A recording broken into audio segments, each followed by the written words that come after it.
సుబ్బు పూజ కోసం ప్రతి మంగళవారం గుడికి వెళ్తాను కదా! ఇది నిన్న తీసిన వీడియో అనమాట. నేను వెళ్ళేటప్పటికి స్వామివారికి అభిషేకం అయిపోయింది. ప్రతి సంవత్సరం కార్తీక మాసం వస్తుంది. లాస్ట్ ఇయర్ కన్నా ఈ ఇయర్ చాలా బాగా చేసుకోవాలి అని ఆలోచిస్తూ ఉంటాము. చాలా బాగా పూజ చేసుకోవడం అంటే ఎప్పట్లాగే దీపాలు పెట్టడం, ఉదయాన్నే లెగవడం, పూజ చేసుకోవడం ఇవేనా? పూజ అంటే లాస్ట్ ఇయర్ కన్నా ఈ సంవత్సరం ఎక్కువగా వత్తులు వెలిగించడం, పూజ చేయటం, అభిషేకాలు చేయటం ఇవి కాదు. నా దృష్టిలో అయితే లాస్ట్ ఇయర్ కన్నా ఈ ఇయరు మనలో ఉన్న దుర్గుణాలు ఏం తగ్గించుకున్నాము. ఇప్పుడు మాల వేసుకున్నప్పుడు ప్రతి సంవత్సరం ఒక దుర్గుణాన్ని వదిలిపెట్టాలి అంటారు కదా!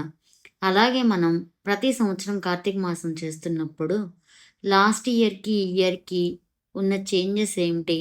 మనలో ఈ కార్తీక మాసం నెల మొత్తం పూజ చేసిన తర్వాత మనం తగ్గించుకున్న గుణం ఏంటి? ఇవన్నీ మనకి మనమే ఆలోచన చేసుకొని, మనలో ఉన్న దుర్గుణాలన్నీ ఒక్కొక్క సంవత్సరం ఒక్కొక్కటిగా తీసి పక్కన పెట్టడమే అసలైన పూజ అంటాను.